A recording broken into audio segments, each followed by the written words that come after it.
నమస్తే రమగారు. నమస్తే జయ. రమగారు, మనము రకరకాల వస్తువులు వాటి వాడకం వీటికి సంబంధించి చేసాం. ఎలా వాడుకోవాలి, ఏ వస్తువుని ఎప్పుడు ఎక్కడ ఎలా వాడాలని.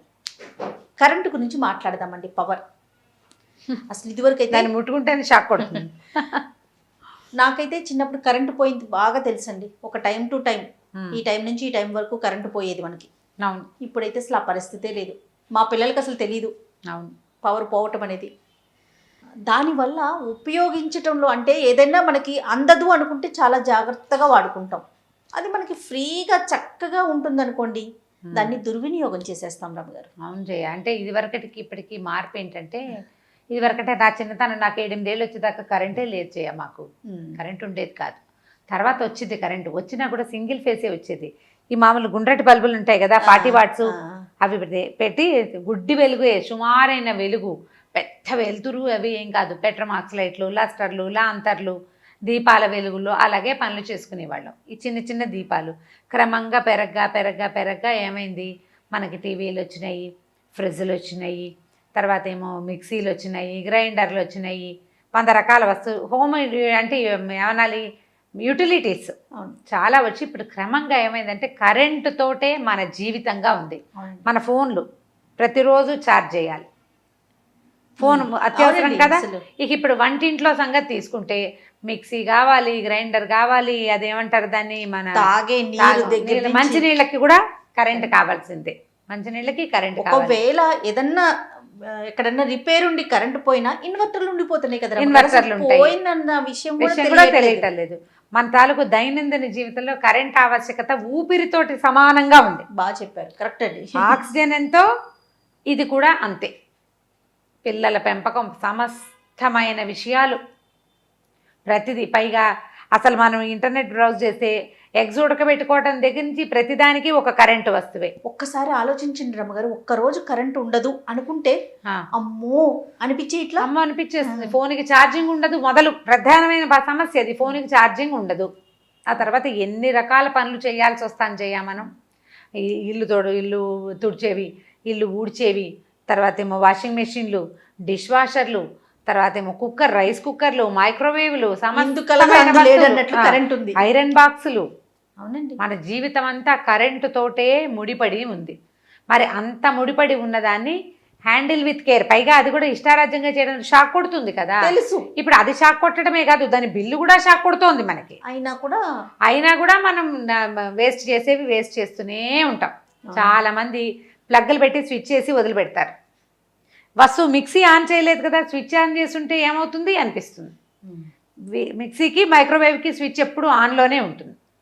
వస్తువు ఆన్ చేయలేదు కాబట్టి పవర్ వేస్ట్ అవ్వదు అనుకుంటాం. ఖచ్చితంగా అవుతుందిట, అది కూడా లాంగ్ రన్లో అవుతుంది. అలాంటి చిన్న చిన్న వాటి దగ్గర నుంచి గీజర్లు ఆన్ చేసి వదిలేయకూడదు, బాత్రూంలో లైట్లు వదిలేయకూడదు, బెడ్రూమ్లో లైట్లు, ఫ్యాన్లు వదలకూడదు.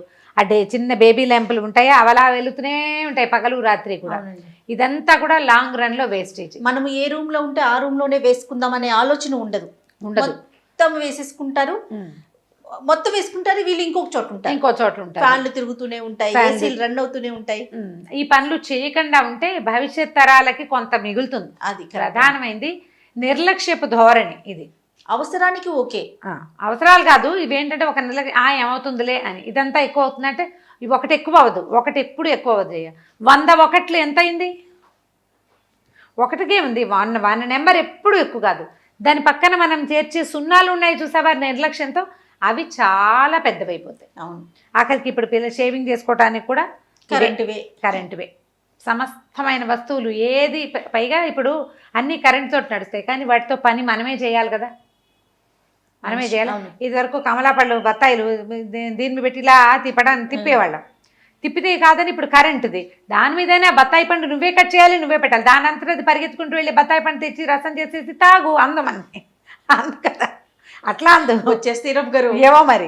ఆ కాయ ఫ్రిడ్జ్లో నుంచి తీయాలి పళ్ళు, లేదా బయట ఉంటే ఆ పళ్ళని కడుక్కోవాలి, చాకు పెట్టి కట్ చేసుకోవాలి. ఇది దాని మీద మనమే పెట్టాలి. నీకు ఎన్ని యూటిలిటీస్ వచ్చినా, కిచెన్ యాక్సెసరీస్ అంతే కదా, మనం అలాగే అనాలి దాన్ని. ఎన్ని హోమ్ అప్లయన్సెస్ వచ్చినా వాటన్నిటితోటి మనం పని చేయాలి.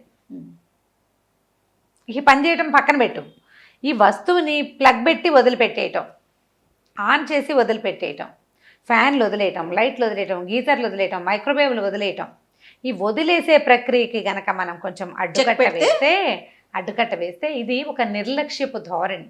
ఎలా దాన్ని ఆలోచిస్తారు మానేసుకోవాలి. కాదు రమ్మగారు, ఉమ్. కరెంటు బిల్లు వస్తుంది, ఆ. మేము కట్టగలం, మాకు ఆ కెపాసిటీ ఉంది అని ఆలోచిస్తారు తప్ప ఇక్కడ ఇంకొక దాన్ని మనం వేస్ట్ చేస్తున్నాం అనే థాట్ రాదు. వేస్ట్ చేస్తున్నాం అనే ధారణి గనక వస్తే ఇప్పుడు ప్రధానమైనది ప్రజలు ఎవరైనా అర్థం చేసుకోవాల్సింది ఏంటంటే మనం ఎక్కడైనా మంచిగా ఉండటం, సరిగ్గా ప్రవర్తించడం అనేది ఒక చోట ఉంటేనే రెండో చోట ఉంటుంది.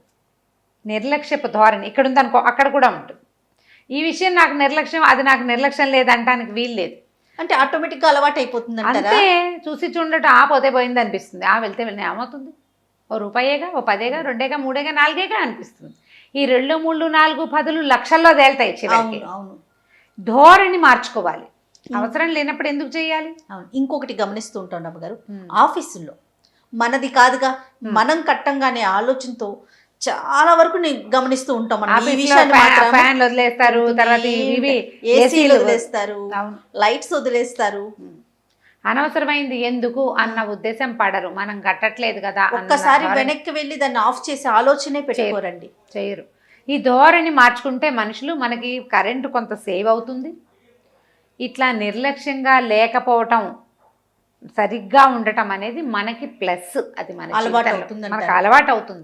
దాన్ని అలవర్చుకోవాలి. అదొక ప్లాన్ ప్రకారమే చేయాలి. ఫోన్లు ఛార్జింగ్ పెట్టి వదిలేస్తే పేల్తాయి అంటున్నారు కదా. అవును. వీటన్నిటితో ప్రమాదాలు వచ్చే అవకాశం కూడా ఉంది. జాగ్రత్త వహించండి. ఓ చోట జాగ్రత్త వహిస్తే అన్ని చోట్ల మెల్లిగా జాగ్రత్త కొద్దిగా అట్లా వెళ్తుంది. జాగ్రత్త లేకపోతే ఎక్కడా ఉండదు, నీకు ఎక్కడా ఉండదు కదా. ఇది ఈ కేర్ఫుల్నెస్ ప్రతి వాళ్ళకి ఉండాలి. మనకు అలవాటైతే పిల్లలకి మనం నేర్పగలుగుతాం. మనం చేస్తే మన వెనకాల వాళ్ళు చేస్తారు. ఆఫీసుల్లో కూడా సీనియర్లు చేశారనుకో జూనియర్లు ఆటోమేటిక్గా చేస్తారు. సీనియర్కే నిర్లక్ష్యం అయితే జూనియర్కి ఏముంటుంది? ఆవు చేలో మేస్తే దూడెక్కడా కట్టుని మేయదు, అది కూడా వెళ్తుంది. ఈ రకమైన నిర్లక్ష్యపు ధోరణితోటి ఇది మన ఒక్కళ్ళది కాదు. పవర్ అంటే సార్వజనీనమైంది, ప్రపంచానికి సంబంధించిన వ్యవహారం. మన రాష్ట్రానికి, మన ఊరికి, మన రాష్ట్రానికి, మన దేశానికి సంబంధించింది కాబట్టి దీన్ని కొంచెం నేషనల్ వేస్ట్ అది చెయ్యకుండా ఉండాలి. మనం దేశానికి ఏమంటారు, దేశభక్తి కలిగి ఉండటం అవసరం కదా. ఆ దేశభక్తిలో ఇలాగ అందరికీ సంబంధించిన విషయాన్ని వేస్ట్ చేయకపోవటం కూడా ఒక ప్రత్యేకమైన విషయంగా గుర్తెరిగి ప్రవర్తించాలి. పిల్లలకి నేర్పాలి కదా. కాదు రమ్మగారు, నేను ఒక్కదాన్ని ఆగితే ఆగిపోతుందా, సేవ్ అయిపోతుందా అనే ఆలోచన ఉంటుందండి చాలా మందికి. అక్బర్ బీర్బల్ కథల్లో ఒక కథ చెప్తారు. మన ఊళ్ళో వైశ్యులు అంటాడు, అంటే వ్యాపారస్తులు, వైశ్యులు అని అనకూడదు, ఆ కాలం అప్పుడు అక్బర్ కాలం నాడు. మన ఊళ్ళో వ్యాపారస్తుల్లో ఎవరు సరైన వాళ్ళు, ఎవరు నిజాయితీ పరులో తెలుసుకోవాలనుకున్నారు. ఆయన ఏమన్నాడంటే, వ్యాపారస్తులు నిజాయితీతనం ఏంటంటే వాళ్ళ పనులు వాళ్ళకు ఉంటాయండి, మనం లాయల్గా ఉంటారు, అవన్నీ ఆలోచిస్తుంది, వాళ్ళ వ్యాపారమే వాళ్ళకి ఇంపార్టెంటు అన్నట్ట బీర్బల్. అనేసరికి అట్లా కాదు, ఏదైనా ఒక ప్రక్రియ, ఒక పరీక్ష పెట్టాలంటే సరే రాజుగారికి తలా ఒక 5 లీటర్ల పాలు పట్టుకురండి అని ఆ ఊళ్ళో ఉన్న మొత్తం వర్తకులందరికీ కబురు చేశారట.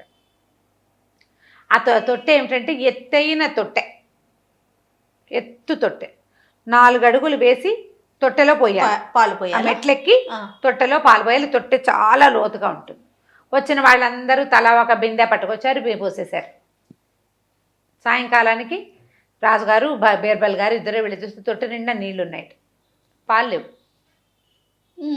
రాజు ఆశ్చర్యపడి, ఇదేమిటి అంటే, అవునండి ప్రతి వాళ్ళు అందరూ పాలు పోస్తారు, నేను ఒకడిని నీళ్ళు పోస్తే ఏమవుతుంది, ఇంత పెద్ద తొట్టెలో పాలల్లో నేను పోసే 5 సేర్ల నీళ్లు ఎవరికి కనపడతాయని ప్రతివాడు అదే ప్లాన్ చేశాడు. అందరూ తలా ఒక 5 సేర్ల నీళ్లు తెచ్చి ఆ తొట్టెలో పోసేశారు. అది కింద ఉంటే చూసేవాళ్ళు, పైనుంది ఎవ్వరూ చూడలేదు, వాళ్ళు కూడా చూడలేదు. తమ నిర్లక్ష్యం తాలూకు, తమ అంటే ఈ ఎగవేత తాలూకు పర్యవసానం ఏమిటి అనేది వాళ్ళకు కూడా తెలియదు.